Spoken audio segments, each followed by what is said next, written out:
How's it going, everybody? Welcome to episode 35 of the VR Roundtable podcast. I'm joined by Anthony, Steve, and Gary. Anthony, how are you this week? I'm doing good. Everything's going good out here. Great weather. Our floodwaters are no longer a concern anymore. You guys remember the whole flood scare thing? That's over with. And it's Mother's Day, actually. We're recording this on Mother's Day, so I would like to say happy Mother's Day to all the mothers out there, the wives, the moms, and grandmothers and all of that. Yeah, definitely. Happy Mother's Day to everyone watching the show. How about you, Steve? I'm doing super good. If you watch the show, you notice I have a different backdrop, and I've been very fortunate this week to be in Europe, and I'm currently sitting in Rome, Italy. And you might say, why the hell are you doing a podcast? You should be out in Rome, but we're recording it late and I leave early in the morning. So I've concluded all of my sightseeing, and Rome is amazing. I recommend anybody go. And you know, I was here for work, so it was a short trip, and I had a fantastic time. And to tie it into some VR, I never had a chance to read Ready Player One by Ernest Cline. And I was able to knock out a big chunk of it coming over on the airplane. And I've read a little bit here and there at dinner, because I'm over here by myself, and a little bit at night before going to bed. And I was able to knock the book out. It's a short book, but it was very good because, you know, being a big VR nerd that I am, you know, it kind of gives ideas of what could become, but it's also kind of scary of what VR could do. So it's been a great last 5 or 6 days for me. Oh, that's great. I visited Rome probably 4 or so years ago, went to the Pantheon and all that stuff. So that's definitely cool. And yeah, I'm glad you're enjoying Ready Player One. How about you, Gary? What's up with you? Yeah, not too much. It's pretty good over here. Been a little bit busy this week, so I've not had too much of a chance to play much in VR, but it's been interesting. We've got quite a busy week with news, so it's been interesting reading all these articles that have been coming out over the past week. And just talking about Ready Player One, I've read that book twice now. I think it's a great book. A lot of people criticize it. They don't like the writing in it and all this kind of stuff, but just as an adventure, you know, and also it references all these pop culture things from the 80s and all this kind of stuff. Some people think it does that a little bit too much, but I personally really liked it. So I'm looking forward to the film that's coming out next year as well. Yeah. And I have a question. So it's next year. So has it been dated? Because I know Spielberg's doing it, correctly? Yeah, that's right. I think they've said 2018, I believe spring 2018, if I'm remembering correctly. Yeah, after just wrapping it up, I finished it last night, and I want to go watch the movie now, but I have to wait. Waiting sucks. Yeah, it's gonna be good. Oh, for sure. That's like my favorite book. I remember reading that maybe 4 years ago or so for like a summer reading book, and it was really great. That was when I first got my Dev Kit 1. I was all psyched up on the VR train. So definitely a great book. So I think we're going to jump into the first topic of the week, which is that Microsoft revealed their motion controllers for the Windows VR headsets. I didn't really expect this personally. Basically, they are using the inside-out tracking technology of a HoloLens or a mixed reality device to kind of track the controllers right in front of you. One of the issues with this is it wouldn't track it if it's behind you or something like that. So it's kind of more like how Leap Motion does it. I'll jump over to you, Steve. Did you get to see this? What do you think? Yeah, I saw it, and you know, we talked about it on the show, I don't know, 8 episodes or so ago, as information on the holographic units was coming out, and we're like, well, how in the hell are they going to do controllers? Like, you know, how's it going to work? And well, we now have our answers. It looks like, you know, what I find interesting is that it's basically, it looks like a marriage of the Oculus controller and the Vive wand, all the way down to the touchpad and the analog stick being on the surface. I've only seen the controllers from one angle, and the stock photos that they've shown seems to have purposely not shown the underside, or I couldn't find any. But from what I can see from that one image was it looks like one grip button, and I'm assuming that there's a trigger under there. So I think they could be a good controller, I'm curious if the lights around the sort of the circle part of it is really there, if that's sort of a kind of an early revision of it, because I think some of the things we saw on the Oculus touch controllers at some point had lights or something on it that looked very, very similar. One important note, so obviously, with the holographic headset being inside out, if you take your gaze off of the controllers, a lot of people have concerns, and myself included, but Microsoft has addressed that the IMU, I think it stands for internal inertial something, but basically it's it keeps track of it, and it'll be less accurate, and so long as you're not, from what I can conclude, so long if you're not like precisely aiming and turn your head away and then turn back, that you might miss some shots. But in a lot of games, if you're holding a flashlight, which is kind of one of the things that I do a lot, I can see paranormal activity, you can kind of keep the flashlight pointed that way, turn your head, and it'll be accurate enough. As soon as it comes back in your view, it should track and be essentially unnoticed, is my guess. So it's very, very interesting solution. And personally, I'm hoping inside out tracking takes off, because I think that's what the industry is going to need for widespread adoption. I appreciate the Lighthouse technology, and I hope that a market for that remains for sort of the performance enthusiast. But the inside out needs to really take off, and if they can pull it off with motion controllers, there may be nothing really holding it back. Yeah, so it does have a grip button and a trigger, like you said. There's actually a video they released on it that kind of shows the 360 of it. I can't tell. It doesn't really look too comfortable, but I guess we'll have to wait and see when we actually get them. Gary, what do you think? Yeah, I was really pleased to see this, because we've been waiting for some information from Microsoft on the way these things are going to work and what kind of controllers they're going to be using. And it's good to get this video out. I saw that video, and like you say, Steve, they seem to be combining the two controllers in some respects. And it seems like they're really going for some kind of conformity between the Vive controllers, the Oculus controllers, and these, so they can use similar applications. And yeah, there was a lot of concern about the line of sight tracking with this, because the two cameras on the side of the headset are what track this. And the field of view of those sensors could be a lot wider than what you can actually see. So it might be that you can move your arms slightly wider than out of your field of view, and they'll still be able to be picked up by the sensors themselves. But I was thinking about this, and if we were playing things like Space Pirate Trainer, for example, most of the time you'd have the controllers out in front of you as you're firing your gun. But if you were to do something like reach over your shoulder to change it to the shield option in Space Pirate Trainer, you'd lose line of sight tracking for a very brief amount of time, but hopefully the IMUs can take over for that amount of time. And they did say that, the longer they're out of the line of sight of the sensors, the tracking will degrade, because it's being based on purely the IMU data that's coming in, which all makes sense. And hopefully they can work around this. They can design applications around this limitation. But for me, I was pretty impressed with what I saw on these. Yeah, it's just good to finally get some answers on all this stuff. Yeah, I noticed with my Oculus Touch controllers when I had them set up in my dorm room that if you kind of swung outside the camera boundaries, the IMU kind of took over and it predicted where the controller was going a little bit. But I think that would probably be...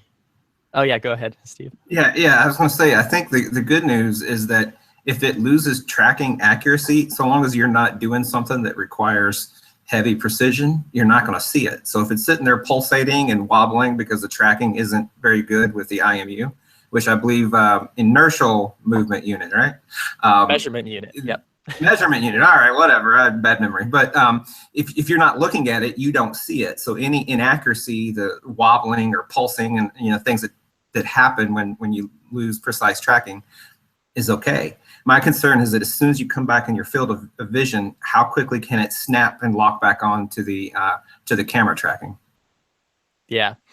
Anthony, anything else to add? I know we probably pretty much covered almost everything, but Yeah, I'll just mention the bundle price, the Acer with the controllers for $399.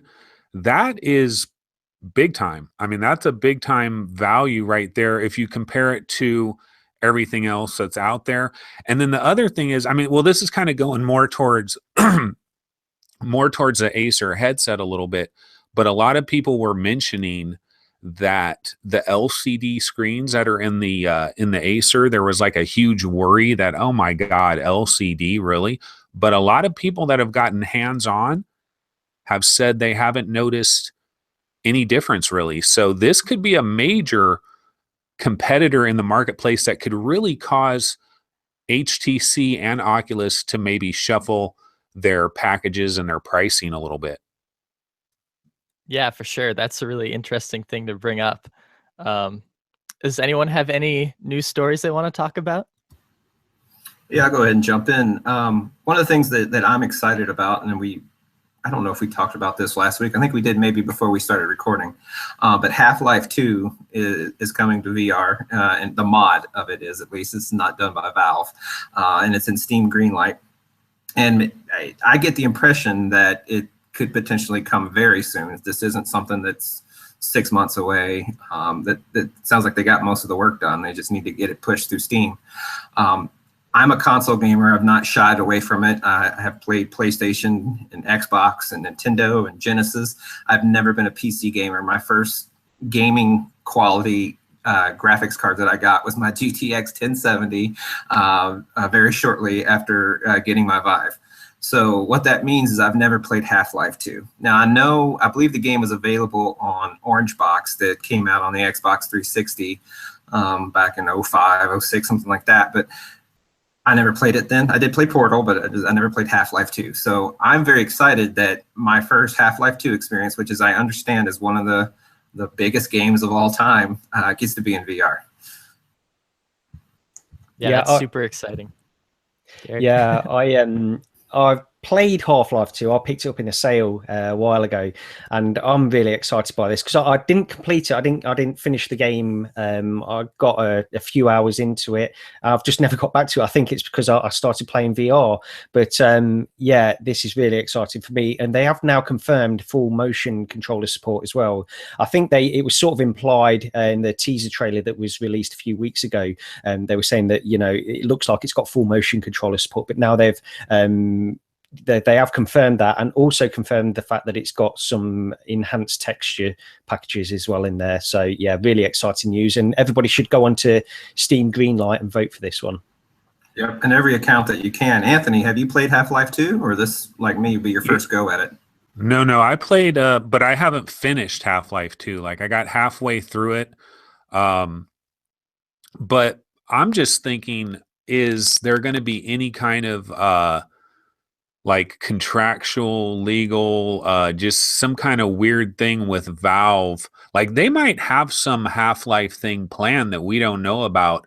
I'm just wondering, how quickly am I actually going to be able to play this? Like, is this really going to happen? So I'm kind of like easing up a little bit on my excitement over it. Yeah, well, from what I understand, so it's going to require you to own Half-Life 2. So the mod is just a mod for a game that you already own. So the license is there in that way. But I guess, you know, to your point, if Valve had something planned, if it's one of the big 3 secret things they're working on or something to that effect, they may sort of blockade this. Now, we also have the Portal Stories VR that requires you to have Portal 2, I believe Portal 2, either Portal or Portal 2. So you have to have that game in your library, and then the mod allows you to play the game. The mod is maybe free too. So I don't know if this Half-Life 2 VR mod is going to come at a cost, but either way, I'm excited. So I think we have a history of Valve games allowing mods in this fashion, so it seems pretty safe. I think the big risk is whether or not Valve has something in plans internally themselves. And also, from what I understand, that the mod is including some texture packs and some visual and maybe even some audio improvements, so that you're not truly running the original version of the game. But I want to ask now, since all of you played it, and Chris, I'll go to you first. We've now heard from Gary and from Anthony. This is supposed to be one of the best games of all time. I've heard about it for a decade or more, but we got two people here that didn't bother finish it. How good of a game could it be if that's the case? And Chris, have you played it? I've played the VR mod. I have the game. I haven't finished the game. I probably started the game. I'm probably like 20 minutes into it, but I also played it back when it must have been Dev Kit 1 or Dev Kit 2. I think we talked about this last podcast, but this exact same mod by the same people with the Razer Hydra controller. So I do anticipate it's going to come out very soon, since they already back then had motion controllers working. So I think hopefully it'll come out soon, and I'll definitely play it then for sure. It's a good game, Steve. The problem is it's an old game, and this game, you know, like the original Half-Life, it took storytelling in first-person shooters and expanded on it to that point.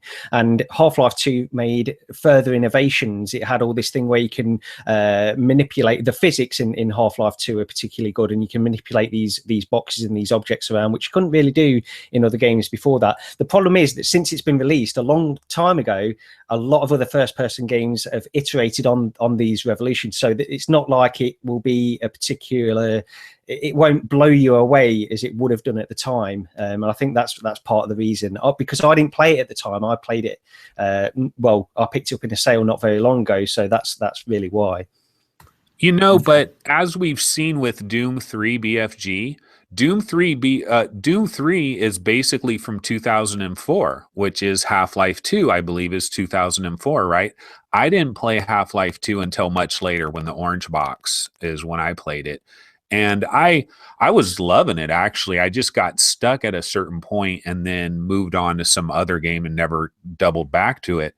But it does have a vibe to it that is super cool. And the whole City 17 or whatever it is that you're in the beginning, and the oppressive nature of it being in VR. And it's especially when you get the actual motion controls where you can have your gun or you have a hand or whatever, and you can put those in your view, and then you're in that environment. Even though it's kind of old school, like Doom 3, it's a very impressive experience. And the other good thing is it runs on almost everybody's computer. So that's good too.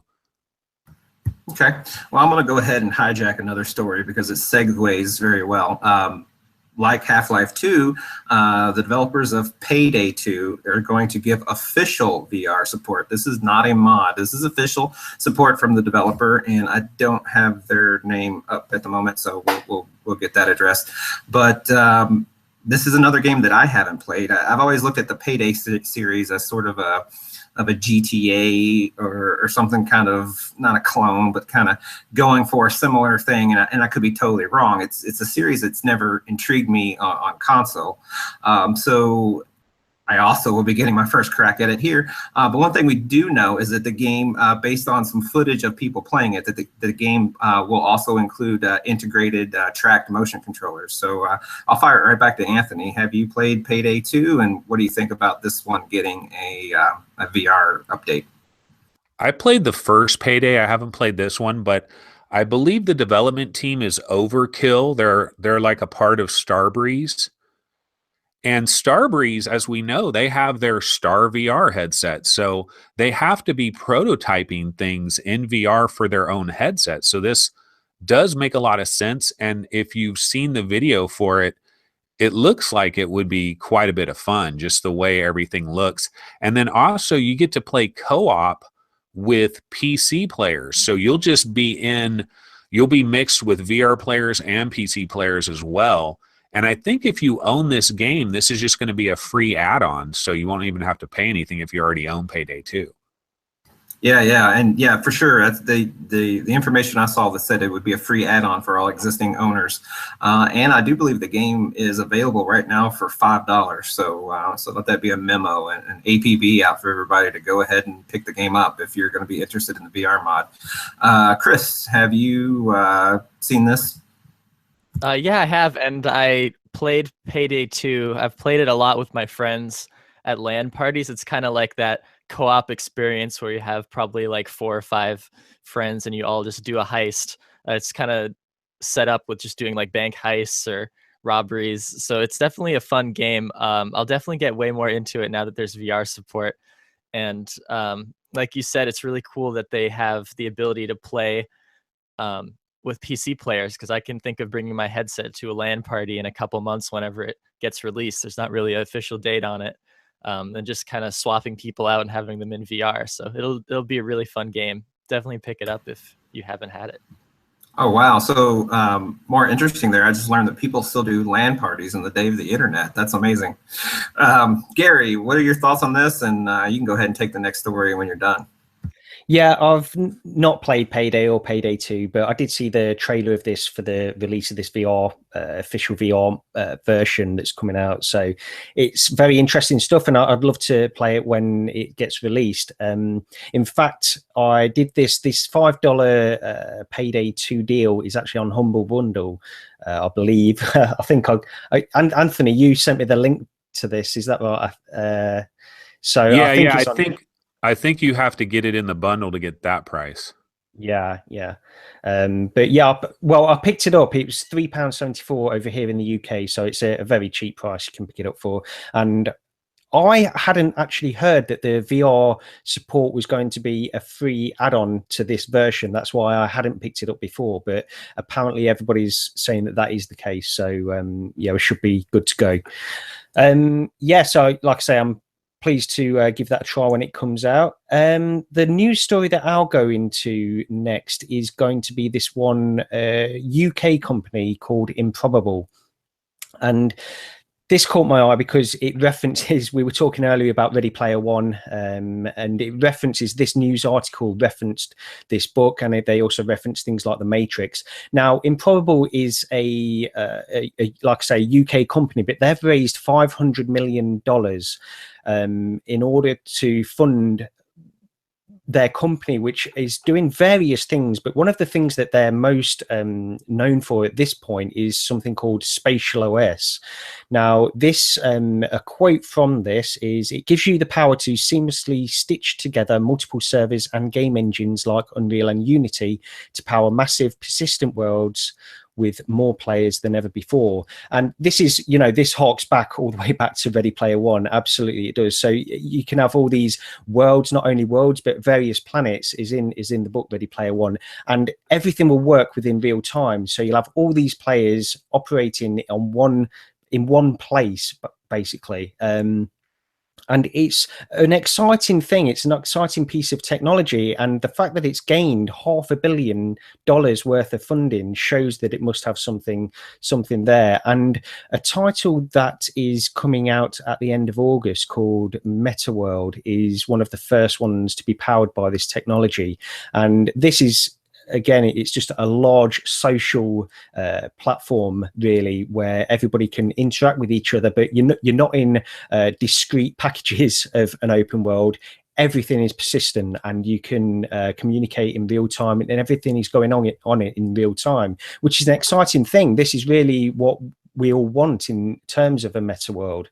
And I'll just read this other thing, because the CEO of this company, Herman Narula, wrote in a blog post, he said, "We think that the games of today are an incredibly exciting medium, but also that they will evolve into massive worlds and offer meaningful experiences for a much broader segment of society than previously imagined.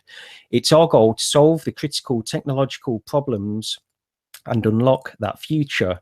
Now we have the resources to fully realize that vision over the long term with our growing ecosystem of partners. This investment further cements our long-term commitment to working with the games industry to create experiences of tomorrow." And the reason I wanted to mention that quote is because they don't actually specifically reference VR at any point in this, but the fact that it can utilize all these engines, Unity and Unreal, and align them together to operate seamlessly within a persistent open world, it really makes people think of VR overall, I would say. But yeah, Chris, I'll go over to you first. Did you see this story, and what do you think about this? I barely got a chance to look at it, but this is super interesting. I didn't hear about this company ever before this, and it sounds like a really cool thing to have this operating system or whatever they're calling it, spatial OS, that lets you just seamlessly go between worlds. I think this is kind of interesting because it ties back to the thing where there's like a myth, or not maybe even a myth, but just that VR is having a hard time getting funding lately. But this kind of shows that there's still definitely interest in creating the metaverse from investment people. So that's definitely good. Yeah, and like I say, they didn't specifically reference VR in this news story, but it was, everybody can see how this can be applied. This technology can be applied so easily to virtual reality, and the metaverse. It doesn't have to be a virtual reality based thing. It can just be, on a desktop. But it's all exciting stuff. Anyway, Steve, what did you think of this?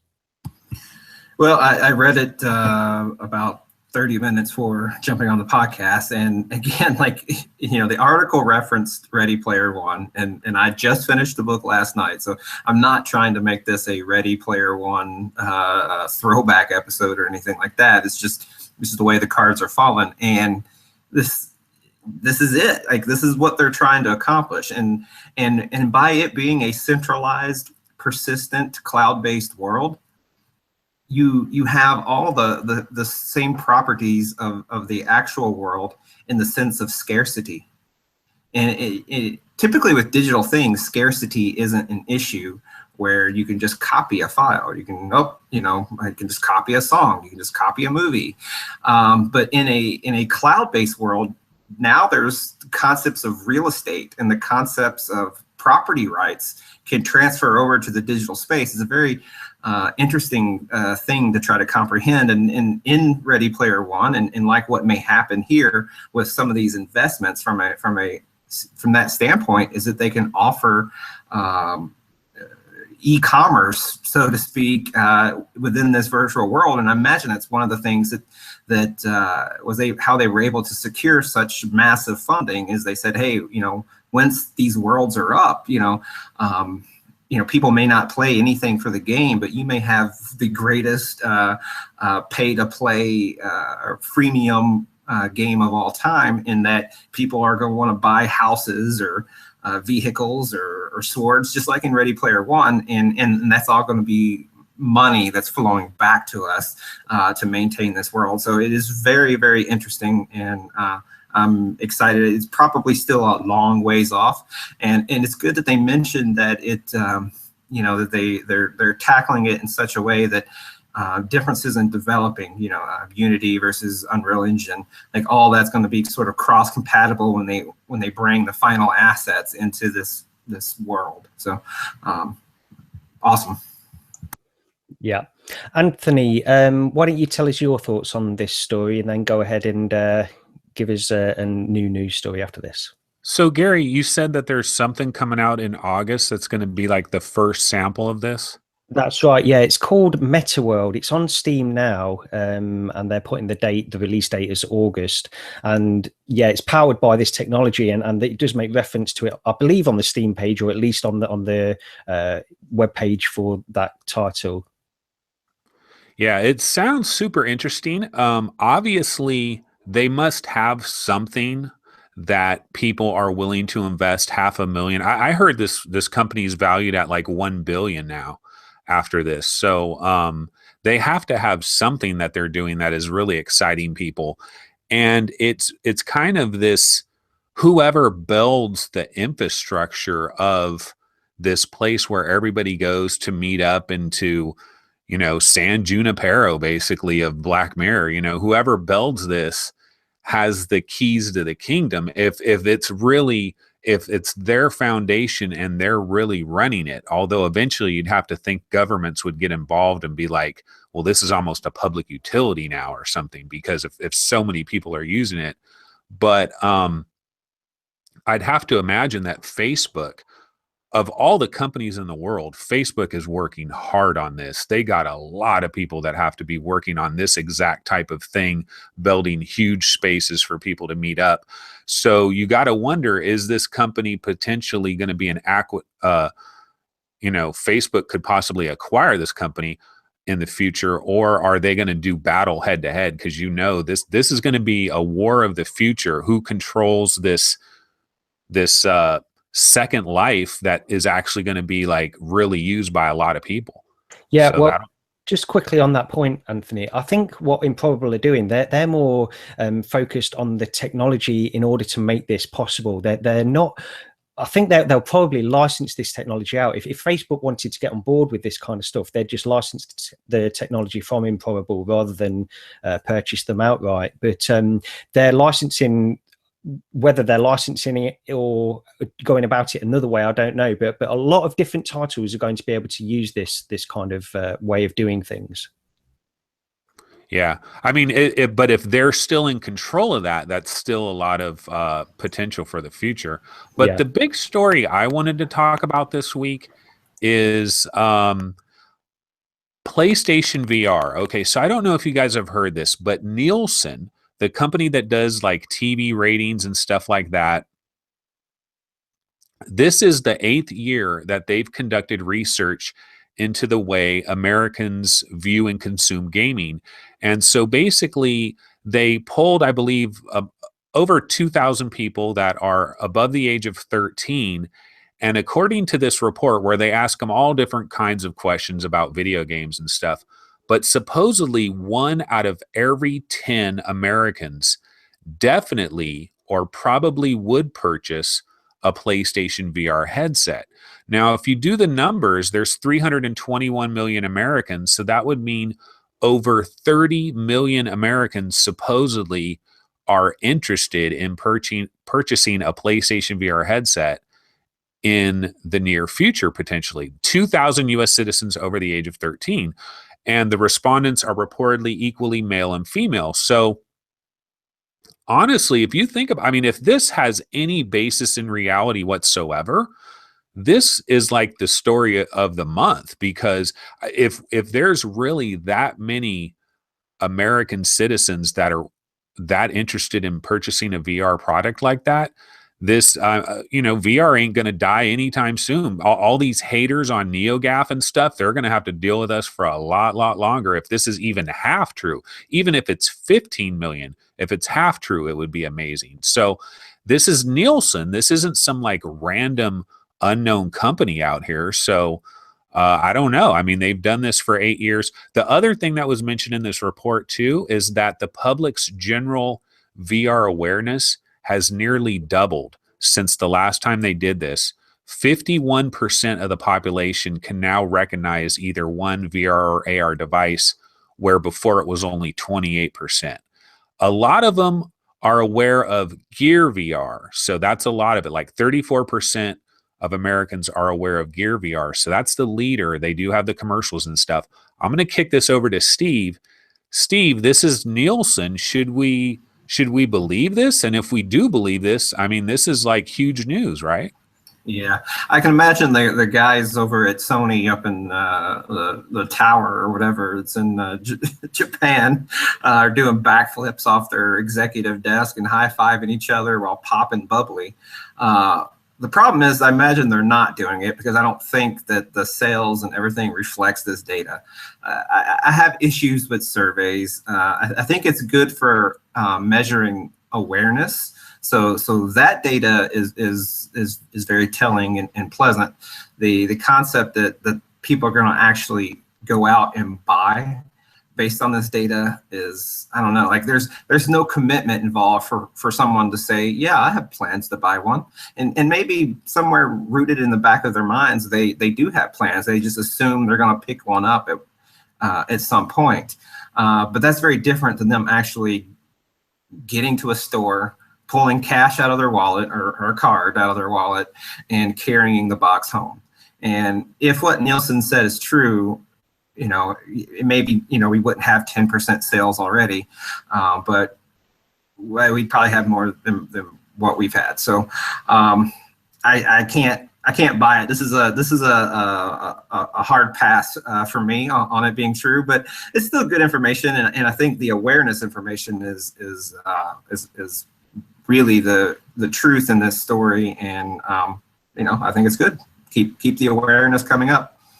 Gary, what about you? When you hear this story, what do you think? It's just optimistic, overly optimistic? I do think it's overly optimistic, yeah. But at the same time, you know, as Steve was saying, and I was going to make the same point that Steve was actually, that if nothing else, this shows a good level of awareness. You know, you've got these rock solid figures that they've got in terms of the percentages of people that are aware of the technology, at least. So that's good news. I'm struggling to believe that this figure can be anywhere close to being accurate. 1 in 10 Americans will buy PSVR. So half of the base of the PS4 owners will purchase a PSVR. Seems a little bit too optimistic to me, but I hope I'm proved wrong. I really do. And as I say, I can only go back to that original point. I think awareness is very good on this. Chris, what about you? What do you think? I think it makes sense that there's that many percentage of people, just considering how much young people there are. I feel like everyone like 13 to 18, almost everyone should know that VR exists at this point. At least I know like all my friends know about it. Maybe that's just because they're friends with me. I don't know. But yeah, no. So this is definitely good. Yeah, I'm happy that this many people know about VR, but there's still a lot of older people, I'd say, that probably don't know it exists yet. So we need to change that.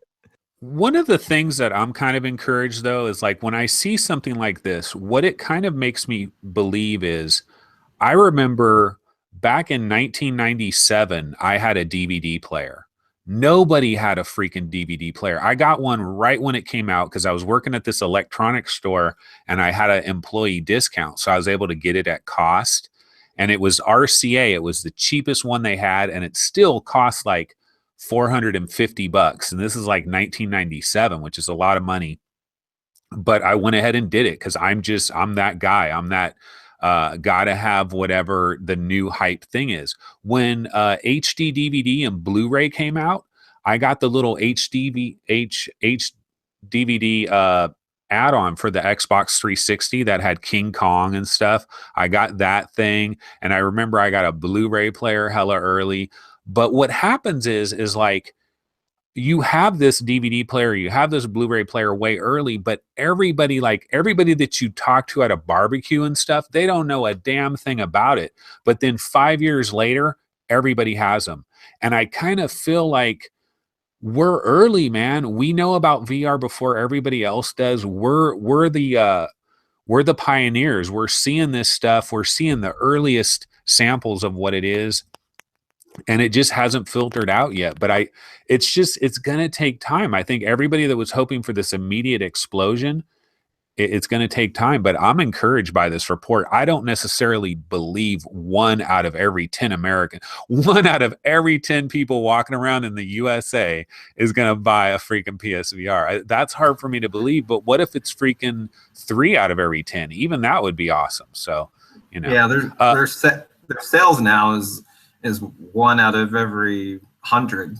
No, not even that. It's 2 out of every 300, something like that. Like I'm not doing that math, but I think if Nielsen had asked people, you know, as they conducted the survey and said, "Do you own a PlayStation or a PlayStation 4 to be exact?" and then said, "Do you have plans to buy PSVR?" I would be very interested in that data set. Because I think that's more telling. That's more likely, because hell, they're asking people. The people may think that it's Gear VR, even though they're saying PlayStation VR. There may not be any awareness that, well, okay, to get PSVR, it's going to require a PlayStation 4 console. It's going to require, you know, all that entails. They may be thinking of the commercials that we kept seeing at Christmas time of Grandpa with the simple thing strapped to his head. Nielsen, if you're listening, which I doubt you are, but if you are, give me the data I just asked for. I think it would be more telling. Well, I was thinking as well on this, because to use your DVD player analogy, Anthony, it's sort of like saying back in those days, how many people would own a Panasonic brand DVD player? This is going for one specific brand of VR headset. I think it would be a better tell, because, you know, 1 in 10, I can perfectly see 1 in 10 Americans planning on buying a VR headset at some point, but it's specifically saying PlayStation VR. It just seems like it's too narrow a scope to me. maybe these 13 to whatever age people are aware of the fact that they're not going to buy a Rift or a Vive because of the computer and all that, and they're aware. It's hard to imagine, but Nielsen is not some little rinky-dink company that doesn't know what they're doing. So I don't know. There has to be a little bit of a sliver of hope that we can look at with this story. But let's go ahead and kick it back to Chris. Chris, what do you think is the next most interesting story we have? I was thinking we could talk a little bit about the transcripts that got released from the Zenimax versus Oculus trial. I don't know about all you guys, but I don't know why. For some reason, I read like 100 pages of this thing just because I thought it was really interesting. I mean, there's like 300 or 400 pages, so I stopped after 100. It was time for bed, but yeah. So there's a lot of interesting information about when Oculus was bought by Facebook. It's all really Zuckerberg's transcripts. I can just tell you guys some of the information I grabbed out of it. He was basically saying that, well, I have a quote here.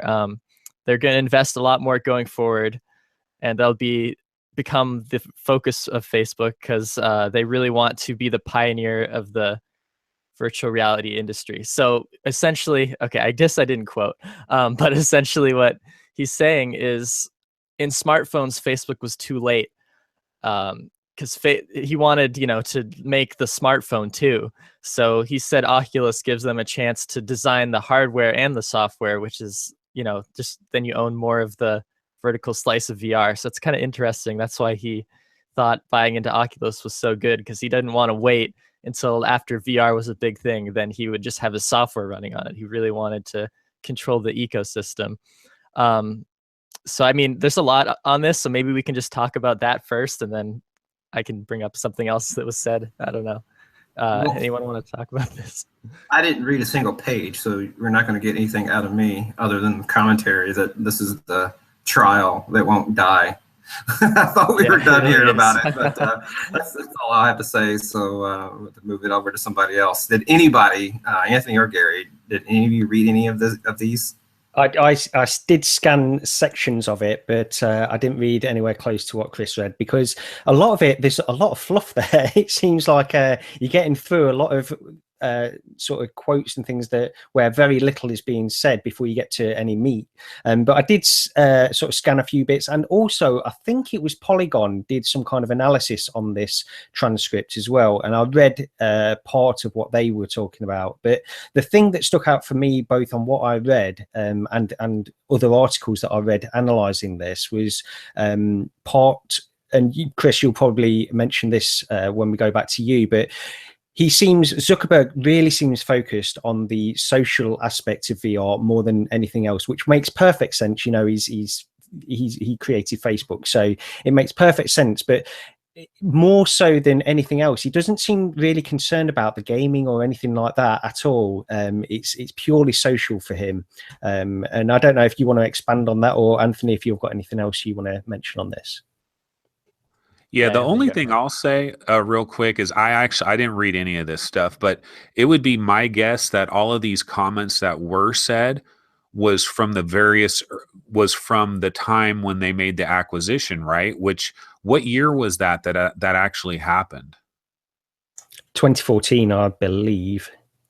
Okay, I just think any of whatever they were thinking originally may have changed a little bit, so I wouldn't get overly excited about anything that might have leaked out of this. Like, VR is the #1 focus of Facebook. It might be different now, so Yeah, and I mean, there's kind of some negative stuff in here as well. He touched on, or they had all this evidence in the trial. The trial is kind of stupid in my opinion, but the evidence, some of it was emails before getting Oculus, and one of Zuckerberg's friends was like, "Gee, Oculus doesn't have all that they said they had to us. Isn't that a little concerning?" But he went through with it anyway. So there's kind of funny little tidbits like that. What I thought was interesting is that, I mean, it makes perfect sense. All this makes perfect sense. But in the deal, Oculus had to have every key person, including John Carmack, on the team, or else it wouldn't go through. So that's interesting. He really wanted to have the the best people on his side, which makes sense since they keep hiring all these really important employees from all these companies. So I don't know if anyone has anything to add. I mean, it's basically just everything we know, but I just thought it's really interesting to see Zuckerberg trying to defend his company, because this is one of the first times he's been in a trial like this. I mean, other than I think the Facebook trial way back then. So yeah, I think it's interesting as well as we read through this. It does really show Zuckerberg's passion for VR right from the beginning. Again, I'm going to sort of go back to some of these articles that were analysed in the transcript rather than myself just reading through these all these pages. But from what they were saying, they were quoting parts of the transcript. It really does seem like Mark Zuckerberg is enthusiastic about VR to the point of and actually, just going back to your original point, Chris, where he was talking about they wanted to get in on mobile phone, smartphones, but they were a little late, and they really want to get into this technology. And you see all these photos of Mark Zuckerberg doing these things where they're in their research labs and they're doing all these new tracking methods. We all remember the pictures of him doing the Spider-Man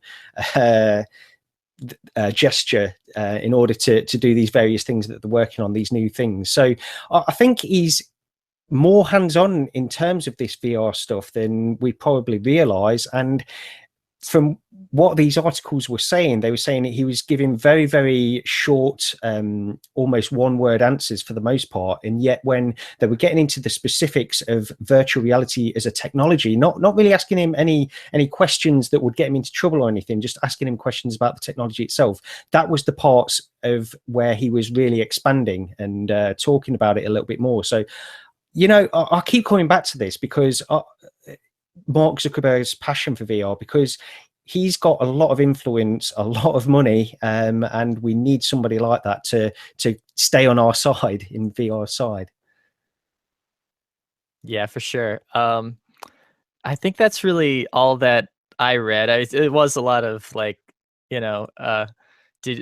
did you see this piece of evidence? No, I'm not following the trial. Did you see this piece of evidence? Nope, not following the trial. And over again, he's like, I'm just here because I believe Oculus didn't do anything wrong, and I want to stand up for my love of VR, basically. So, as you said that, I was picturing the Dave Chappelle skit of "I plead the fifth." I plead. He just kept saying, "I plead the fifth" over and over. That's really what that sounds like. I'll go ahead and take the next story. We're working through the list here. But Google announced on their blog that they have purchased Owlchemy Labs, and that's in their portfolio now. And so far, there's no reason to assume that they're not going to continue to support, if there's any really left, on Job Simulator or Rick and Morty. And Google has said that even though they have their Google Daydream platform, that content that Owlchemy creates will not be barred or prevented in any way from going to Steam or going to Oculus. So, and I found that sort of interesting because there's a game that I've seen on Upload VR and maybe other places, but it looked like a decent game. It was a platformer, and it had the cartoony style that for some reason I'm drawn to, and it's not available anywhere other than Daydream. So if that's sort of their MO, why would they let Owlchemy continue to make things available? So, but so far they've said that they will be able to. So, Anthony, what do you think about this? Yeah, when I first heard about it, I just thought that my first thought is that Google is like, we're doubling down on VR. VR is a long-term thing for us. We want to be very involved in that, and so they saw Owlchemy Labs, what they've done with Job Simulator. They saw what they did with Rick and Morty. I was thinking that they were buying them from the standpoint of, this is the company that is furthest along compared to everybody else in terms of like manipulating things with your hands, which they probably feel is a big thing going forward. And they just thought it would be good to have one of the best companies out there that are going in this direction. That's what I thought at first.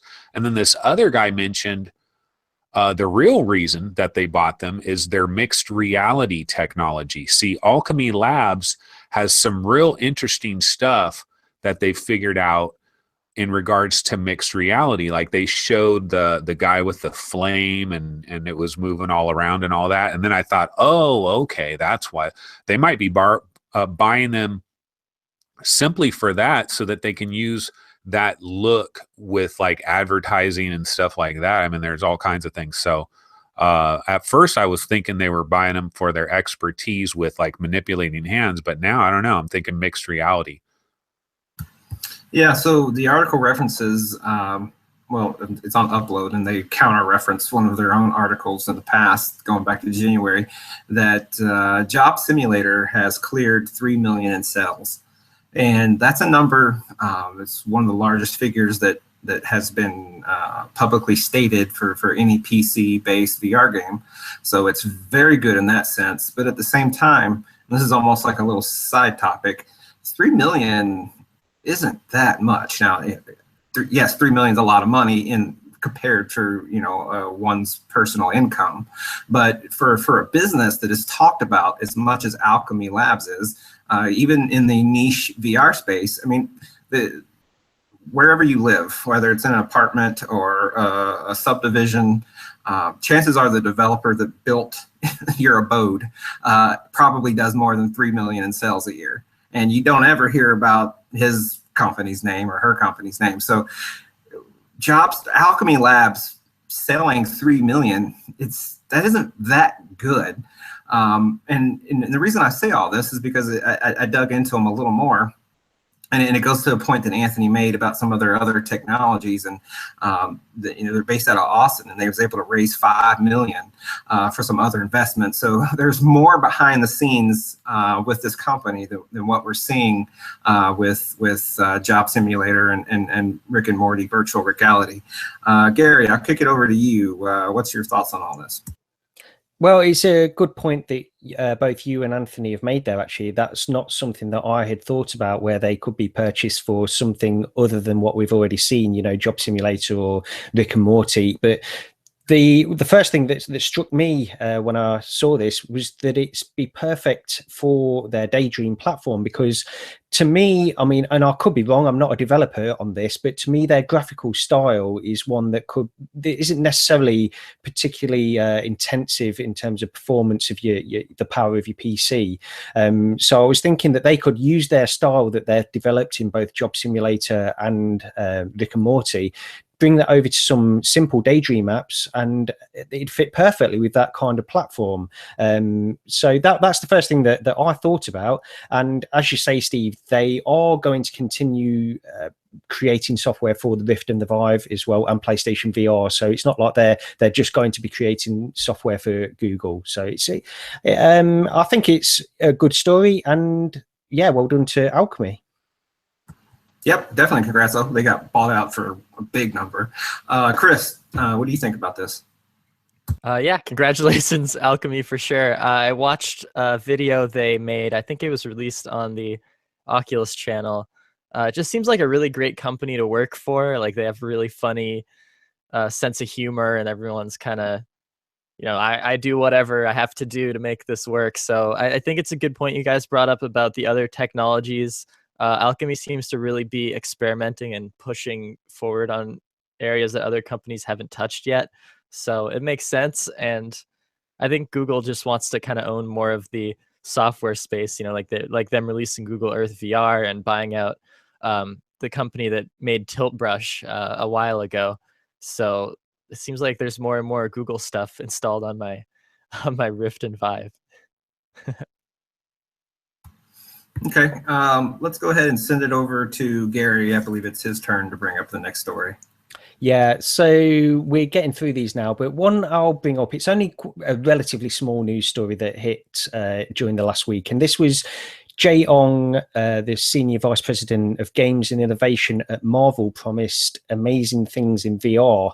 And you know, he didn't really give anything away, but he did say that they are working on some kind of, well, he referenced VR anyway. So hopefully they are working already on some kind of VR content to do with Marvel is an IP, various IPs within Marvel. And we talk about Windlands, and everybody was referring to that as a Spider-Man simulator at one point. So that's sort of the obvious reference point from this. But yeah, I think it would be great. I'd love a Spider-Man simulator that worked in a similar way to Windlands with a bit of combat in there. But Anthony, what did you think of this?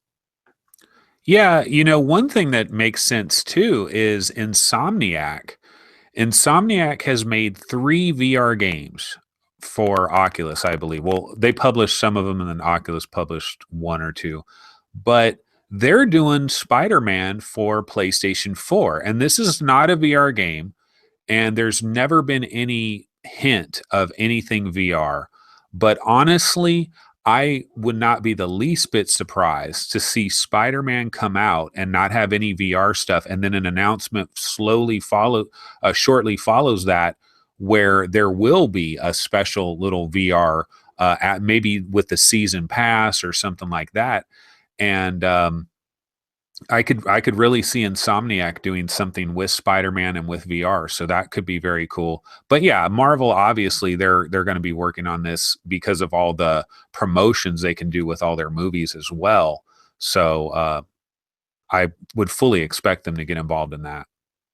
Yeah, I mean, Spider-Man and, you know, Iron Man, something like that, because a lot of people who were playing Rich's Plank Experience when that was first released, they were talking about that as being sort of an Iron Man kind of simulator, really, in some ways. I mean, it's very basic, but you can see how these kinds of games can all work within VR. Steve, what did you think? No, I think it's great news. Now, I hope it's games, and I didn't study the article too deeply, so maybe games was mentioned, but I'm kind of, you know, we had the Ridley Scott with the Alien Covenant in utero thing that I think Anthony may want to talk about later, but you get a lot of these major production and content holding companies that are getting on the VR bandwagon, but are producing these short little video-based 5-minute experiences that really amount to nothing more than a promotion for their next and greatest movie. And they're going to start pushing this, you know, Gear VR units sitting outside the theater or something. So I hope it's not that kind of stuff, and I hope it is games. If it is games, you know, we've used 2 very good kind of reference points with Windlands and Richie's Plank Experience. I will say, though, that I don't know if they're going to be able to do a Cyclops game, because, you know, we can't have any of that head aiming. You know, so we'll have to get real creative with any kind of Cyclops character. So, Chris? Yeah, interesting article. It's kind of funny since Marvel is owned by Disney, and Disney was all like, we're not worried about VR, and then Marvel is just like a side company of theirs, and they're like, yeah, we're fine with VR, we're excited to make games for it, kind of. So it's kind of interesting how this corporate structure works. Like, Disney owns too much stuff, so there's just all these different voices kind of with different stuff, but it's exciting. Yeah, Disney had the I don't know if you guys watched it. I did. It was right around the time they had made their comment about how they think AR is the future or whatever.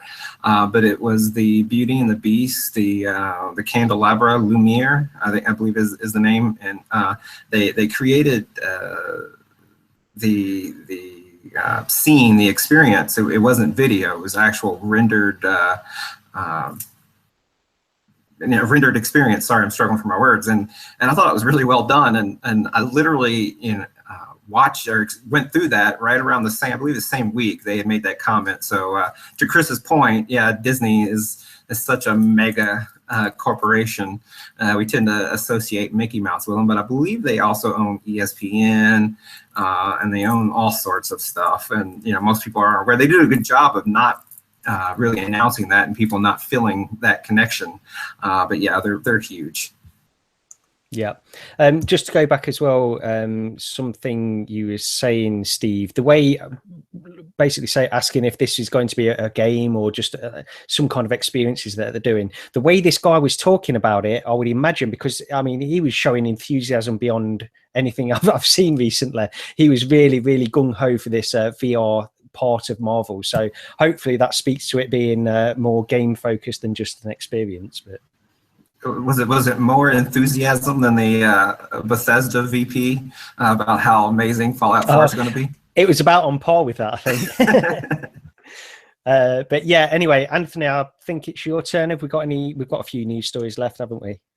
Yeah. Well, the one I'd like to bring up is Engadget. Devendra Hardawar, he does a lot of their VR and AR coverage over there.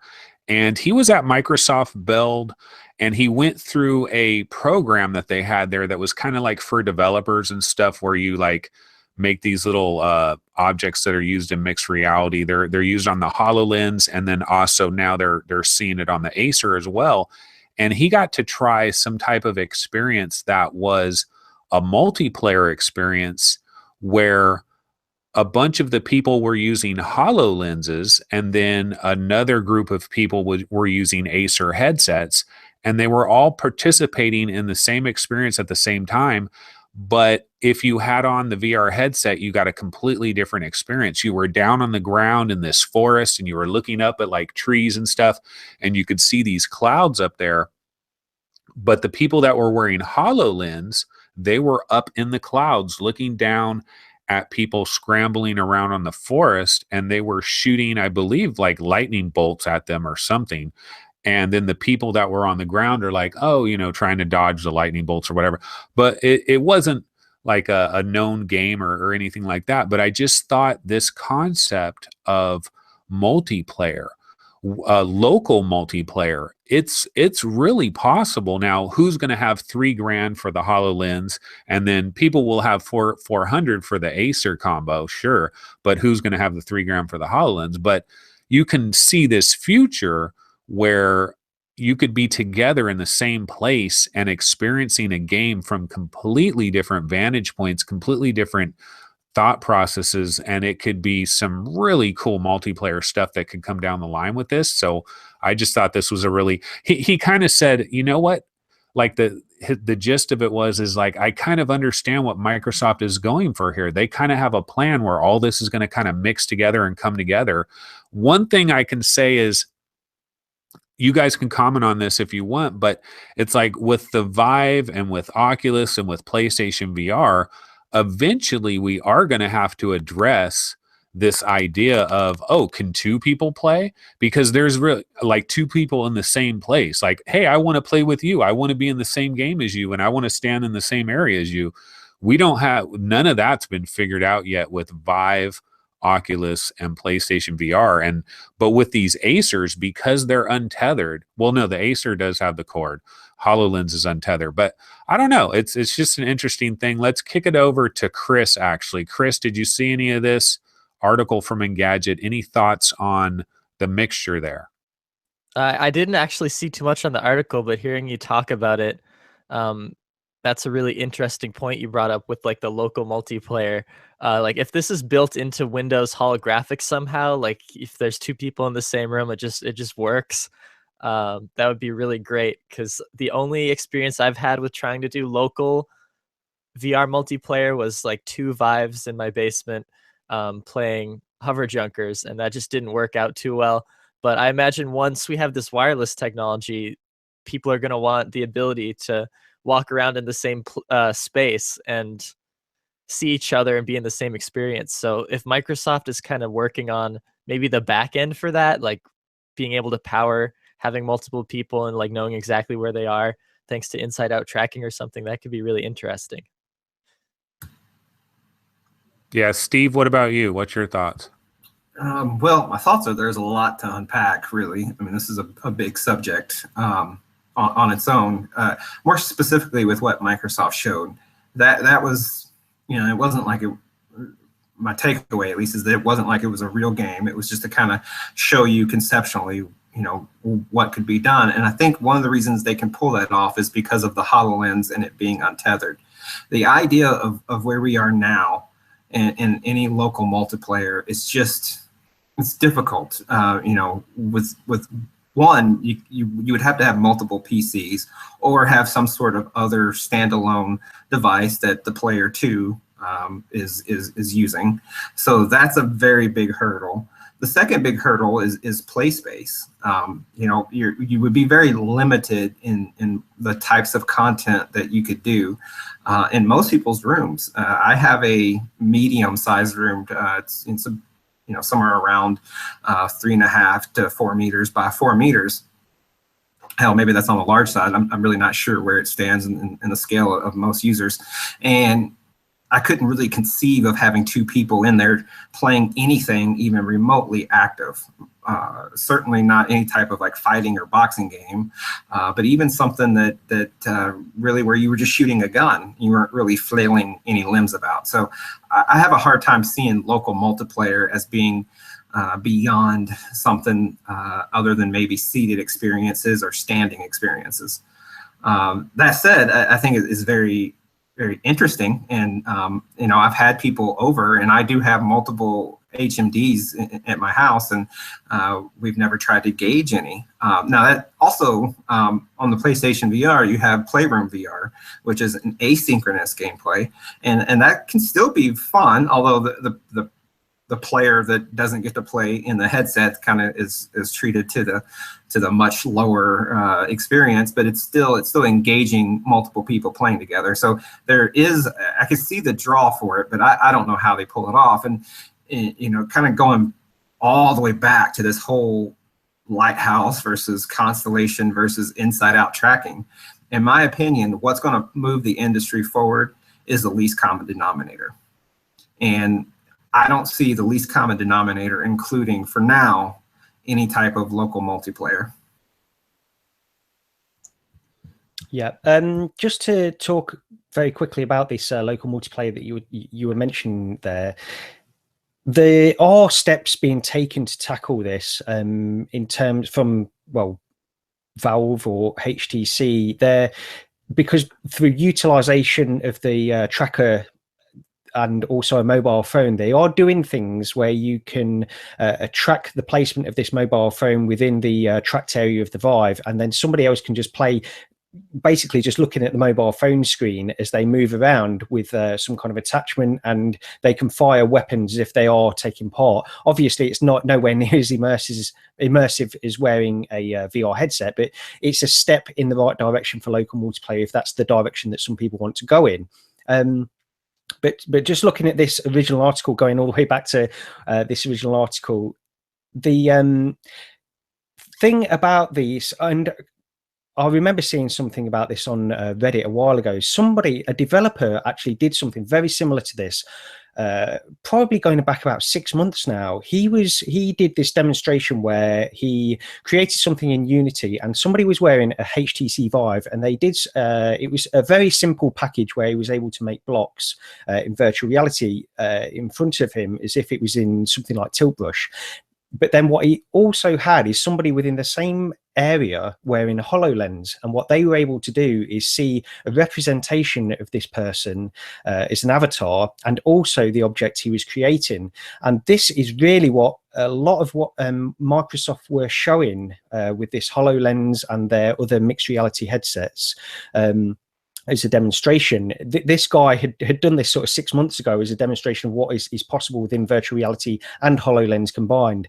And this Microsoft, what they were playing with this Devindra Hardawar article is something that sort of harks back to that. And another demonstration which I want to quickly mention that Microsoft showed off around the time when they announced these tracked controllers for their mixed reality headsets, they also did a very brief demonstration on stage where 3 people were wearing HoloLens equipment, and they were looking at various augmented objects on the stage and just referencing them, saying, you know, this is they would sort of role playing some kind of workplace setting, and they were collaborating in order to create this thing that they were able to show in augmented reality. But then what they then went on to do, just to get to my point, is they used a fourth person came in who wasn't actually on stage. He was using a mixed reality Microsoft headset in a different location, and his avatar then appeared on stage, so that everybody who was wearing a HoloLens was able to see this guy. He was represented in very sort of cartoony form, but then he was also able to contribute to this discussion of all of these augmented objects that they were talking about in this role-playing workplace.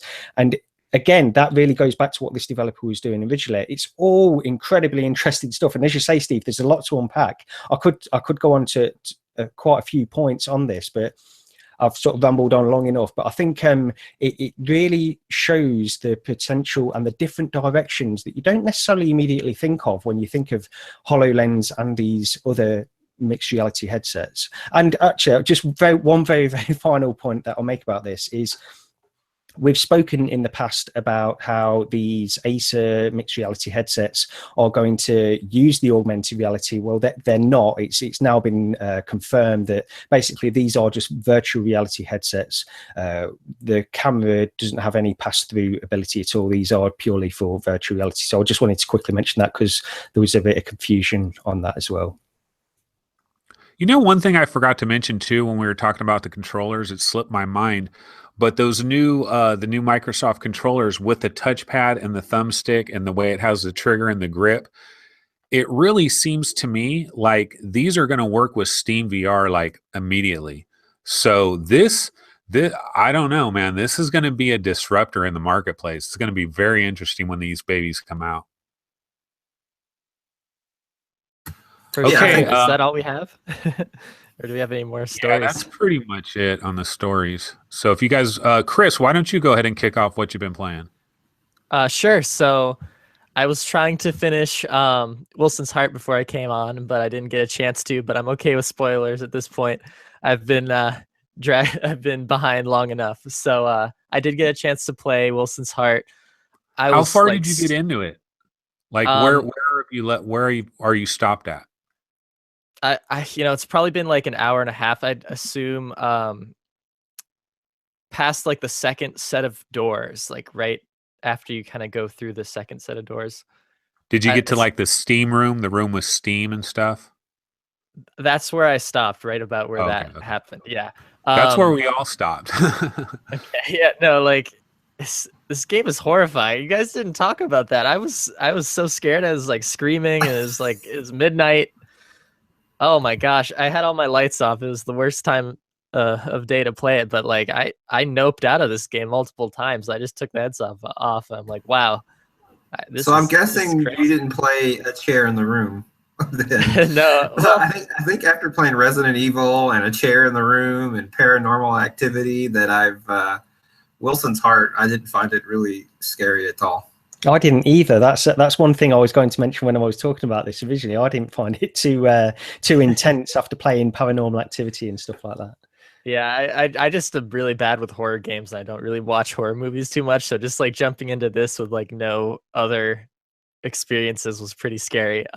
But I watched my friend play the same like hour and a half or so that I played, and it's interesting how there's like different events that happen based on what you do. That like there's a bunch of stuff that he saw that I didn't see. Like when you, I guess we can kind of talk spoilers a little bit for those watching, but like when you go in the doctor's office, you can either look over the edge or like pick up a book, or like, and I didn't look over the edge and I lost the opportunity to. But when he did, he saw these bats come up and I didn't see that at all. And then I saw like a wheelchair coming outside of the door and I was like, oh my gosh, I noped out of that. But he didn't see that at all. So I thought it's kind of interesting how they choose different things to show you, kind of to scare you. I don't know. Well, yeah. So I guess you and Anthony are in a comparable spot. So we should probably save the Wilson's Heart discussion for yet another episode. So if you got through it, but you both are, I'll just say this, you both are so early on, the game hasn't really taken off for you yet. Like all the fond memories that I have of the game are all way after where you, well, not way after, but are after where you guys are. You haven't had a real encounter yet. I think Anthony's had a minor one, a somewhat minor one, but keep pushing through. It's not, I don't think there's anything really scary left. I think I know what part you're talking about, Chris. And I think once you get through that, it's not too bad. Yeah, just push through, because I really would like to kind of talk spoilers at some point on a future episode before the game's obsolete. Yeah, for sure. Yeah, sorry for taking so long there. Yeah, it's been a crazy week. I mean, that's really all I played. Like, I got my Rift set up, and then I mounted my sensor to the wall, and then last night it like fell off, and it's right above my bed. So I just like got hit in like 4 a.m. with my Rift sensor, and like push pins were all over my bed because I just like push pinned a bunch of stuff in the wall. So that was fun. But yeah, I'm excited to finish that game. That's scarier than Wilson's heart. Yeah, for sure. And Gary and Anthony, you guys don't have a Rift, but those sensors are heavier than they look. They're not anywhere near as heavy as a Lighthouse, but they are heavier than they look. So yeah, getting with one at any time from the morning, it wouldn't be very nice. Yeah, for sure. But you know, we could go on to you, Steve. Did you? I mean, obviously, I guess you've been on a trip. So we did the show last week, and about 2 hours after we wrapped up the show, I left to the airport. So I haven't played squat. You know, I've, if anything, it's been a really nice walking simulator with great graphics. Is what I've been playing the last week. So next, Gary. I've had a little bit of a busy week as well this week, so I haven't played too much. I will just mention that I set up my Leap Motion again yesterday or the day before, and you know, I set it up on the front of my Vive, and I've had a Leap Motion actually before I had a VR headset itself, so I've played around with it a little bit. But I just wanted to mention it again because I really do enjoy it. I went into Altspace VR, and yeah, it's really weird to have your hands represented in there in a more realistic way, so that you can do gestures and things like this. So I can definitely see the advantage of having real sort of tracked gloves almost, just to give it a better representation of where your fingers are, because Leap Motion is a little bit finicky. It's not perfect, but it's good enough for certain experiences, I would imagine. The problem is with it, there's not a great deal of content out there for it at the moment, as far as I can see anyway. So if anybody's got anything they want to recommend to me, then let me know in the comments. But yeah, I think when we get to the point of having these better tracked gloves, tracked in a much better way, almost like a lighthouse system with gloves, I think that would be fantastic and give you a real, much more immersive presence in terms of, I know we talk about these flipping buzzwords all the time, you know, immersion and presence, but I really do feel like having your hands in there in VR is sort of the next step. And I put my son in it, and I mean, his mind was absolutely blown away because he's used VR quite a lot. But I tell him what it was. I just put the VR headset on it, and then I said, "Put your hands in front of you," and he was absolutely blown away with it. So I can definitely see the attraction of having something like this. The other thing I'll mention is I've played a little bit of Dirt Rally. It's free at the moment on Steam, so you can download that and try that in VR. Great game. I do enjoy it. Wait, it's just straight up free? Or is it like a demo? Or? No, just for this weekend. Okay. In fact, at the time of this recording, so it's not really going to be that useful for people if you've not already tried it, but I think it's going to run out soon. But yeah, that's worth picking up. It's quite it's on a sale at the moment as well, so it's £12 over here. I guess what, $15 over in the US for Dirt Rally. So it's a good title worth picking up. I'm not going to pick it up only because I generally don't like rally games quite so much as sort of course track-based racing games, really. Other than that, I've tried to play a couple of 2D games as well. I went back and played a little bit of No Man's Sky. It gets a lot of stick, No Man's Sky does, but I really enjoy that game, and I just wish it was a virtual reality game, to be honest. But yeah, that's pretty much it for me. All right, so Anthony. Yeah, I didn't do too much this week either, unfortunately. So I guess we're gonna have a really light what you've been playing. But I did get a chance briefly to play Statik again, And I'll continue to say that that game really just impresses me. There's just so many little things about the game, but really, I have to just talk again about the visual quality, the clarity of it. It's just so clear. It's so clean. I have an HTC Vive. I've played a ton of stuff on my HTC Vive. And quite honestly, I don't know that I've ever looked at something that was like this far away from me, like 8 or 9 inches away, like looked at something and have it just be so clean and crisp and just the lighting. It kind of reminds me a little bit of First Contact on the Oculus Rift, that demo where the lighting just, I don't know what they did, but it just looks really clean, really clear. And it's the same thing with Statik, and I'm really enjoying the game. I will say though that if there's a downside to this game, it's the fact that they don't give you any hints at all through the entire thing. And you get placed into these different little situations where you're like, am I doing this right? Because I don't know if I'm quite advancing on this part or that part.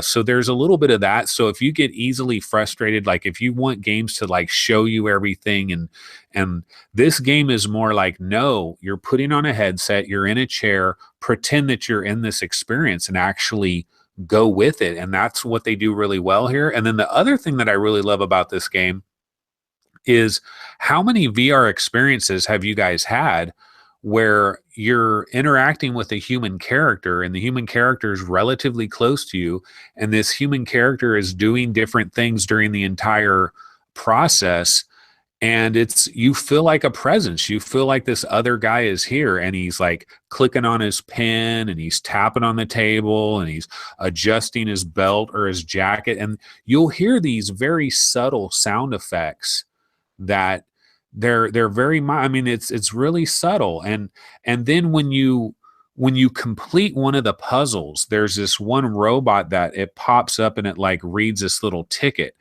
and it's incredibly clear, incredibly crisp. The visual quality, this is one of these games where the PlayStation VR headset might be low resolution, but you would not know it from this game. This game hides that fact to a beautiful degree. I give much love to Tarsier Studios, the company that did this. So played some more Statik, but I'm kind of stuck a little bit. There are some parts where I'm not really sure what I'm doing, but I'm going to definitely go back at that. One other thing I'll report on too is Steam 360 videos. I don't know if you guys heard about this, but I believe it was like May 10th is when this became available, but I didn't notice it until just yesterday. And so I downloaded, I got the little app to try the videos, and then I clicked on a bunch of the videos that supported it. And the first one, a lot of the videos are like, video is still not there, it just doesn't look good. But what they do with this app, it's kind of interesting. In a number of the videos, most of them, it's kind of like they have a globe that's kind of around you. And I would equate it to, those balls, those inflatable balls that people get into and they tumble down a park or whatever. It's kind of like that size, but chopped in half. And you have this like half dome that's kind of around you.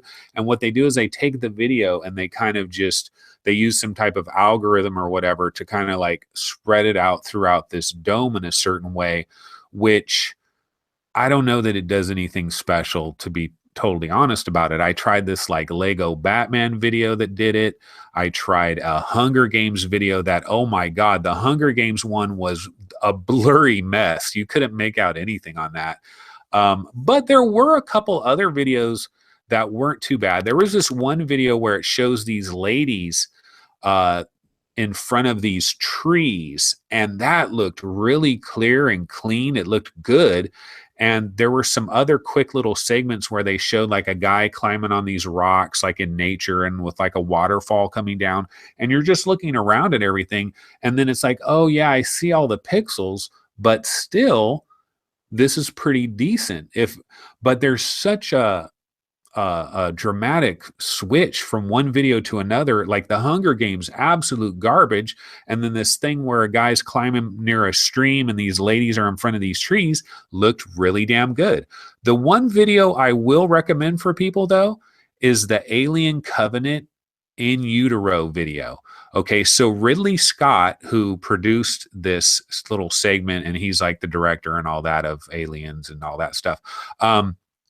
He's really into VR, and I think they're spending a lot of money in VR. And this video, there's nothing like super incredible about this video. And the other thing is resolution. Again, our headsets, the resolution video just doesn't look good on our headsets for the most part, unless you do a special trick like the Joshua Bell experience or like the Buzz Aldrin. You do a special little trick where it's a computer rendered scene, but then you have a little bit of video in one little spot. You can do certain things like that, but like straight up video, really hard to do with these low resolution headsets.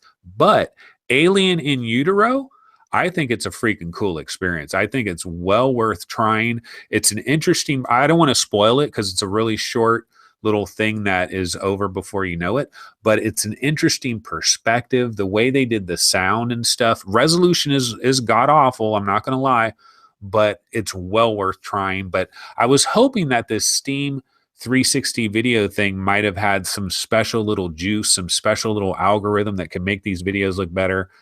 But for the most part, it was a disappointment. Steve, I believe you tried the Alien in Utero. What was your take on that one?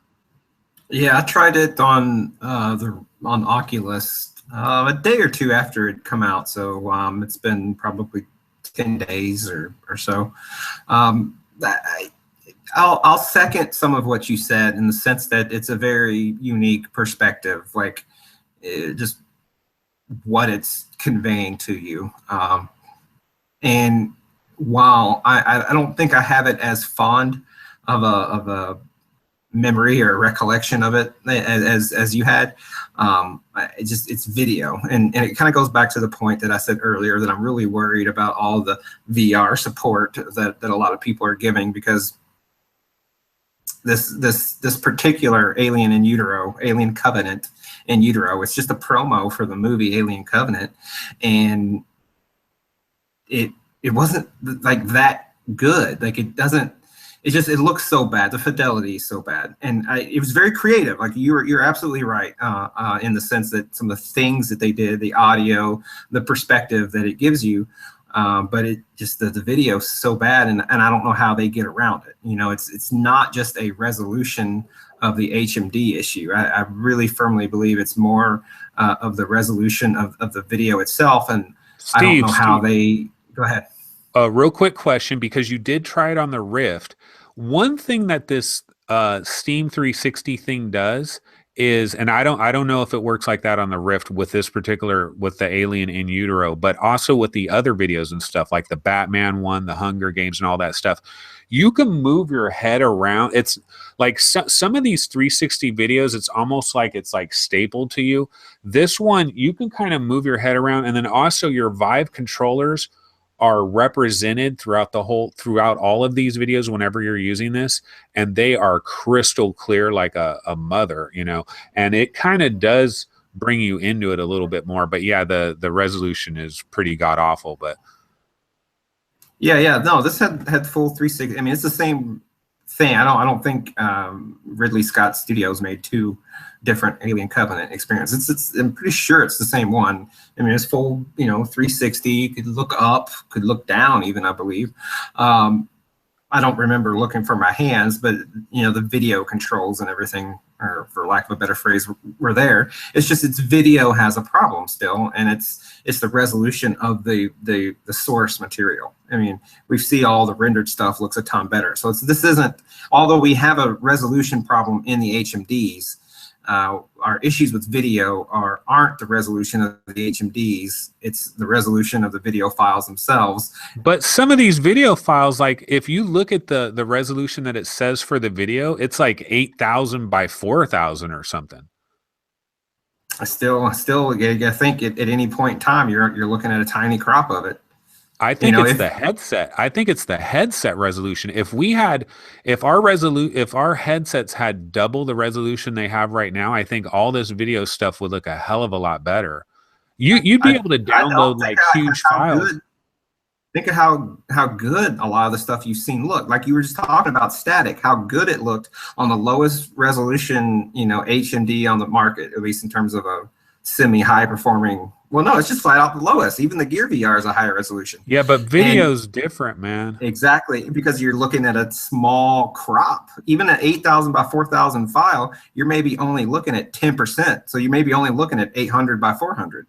Let me ask you guys all the way around.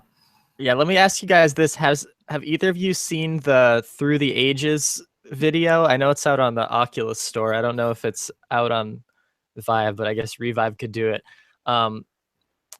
It's kind of like a national parks video going through Yellowstone and things like that. Is it the one with President Obama? Yes. Have you seen that? Like, it's okay. No, I downloaded it, but I never actually jumped into it. Yeah, like politics aside, that's like the best 360 video I've ever seen. Like, it actually, it was filmed in 3D, and they did a really good job of stitching it. So I think both of you guys should check that out, because like I didn't notice like a bad resolution in that one at all. So it makes me think that it's just the way these studios are making these videos, just not high enough resolution. Like maybe they're making them for the Gear VR resolution. Because I know on Gear VR it can't really render more than 1,000 by 1,000 pixels, and like the video renderer is just limited by the hardware. So I think you guys should check that out, and maybe next week we can just talk about if you think that looks better. And like I feel like that's a good standard for VR video. I don't know. Just thought I'd throw that out there. There are examples out. That's the weird thing about it, is that you'll see an occasional 360 video where it's like, wow, I don't know what they did here, but this all looks great. But then 10 seconds later, they go to some other clip and it looks absolutely awful. It's like the Felix and Paul one that they have on Oculus, where it's adventures or introduction to virtual reality, the one where there's elephants and stuff. Now that elephant part is pretty pixely, and when you're on that little canoe, that's pretty pixely. But then it gets to the part where the guy is juggling these flames, and that was some of the clearest looking video I've ever seen. There must be some certain tricks, or I don't know what it is, but it's like this the sample that I saw last night. They had these ladies in front of these trees, and it looked pretty damn good. So there has to be a way to do it the right way. Joshua Bell and the Buzz Aldrin thing, those are awesome, but yeah, they're doing a trick to get those to work. Yeah, exactly. I was going to say that myself, the Buzz Aldrin thing, that was something, just hearing you guys talk, that was something that stuck out to me, because that's captured in a different way. So there's various ways to capture all this stuff, and I guess some of it's, as we progress, every month some new piece of tech is coming out that captures 360 video in a better way. So we'll get there, and I'd probably say it's more to do with the capture than anything else. Looks like we lost Steve. That's okay. He's in Rome, gone off sightseeing. Yeah. Is there anything else to talk about? I feel like that's probably most of everything, right? Yeah, that's pretty much it. The only thing I will mention, though, is you guys remember last week I mentioned Battlezone might come out at any time, and then bam, guess what? Battlezone came out. I haven't had a chance to try it, but I've heard some people are really loving it. I've heard a couple of people say, it's like, this one guy had it on PSVR, and he's like, you know what? It's a little bit better, but it's not that much better. I'd rather just have had it on the PSVR. So, but it's cool that it's out. There's, every once in a while, a game will just pop out of the blue. Yeah. You're a fortune teller or something. I'm assuming Steve is probably not coming back, so we can just end the episode here if that's good with you guys. Yeah, we can wrap it up here anyway. That's fine. All right. So thank you guys for watching episode 35 of the VR Roundtable. Be sure to check out our website at vrroundtable.net, and follow the podcast on iTunes, or subscribe to it, whatever they say on Apple. And the podcast is also anywhere podcasts usually are. And it looks like someone joined the call. I don't know. But yeah, with that being said, he's trying to join the call. Yeah. So with that being said, thank you guys for watching. We'll see you next week. All right. We'll see you guys later. That's great. Thanks. Bye.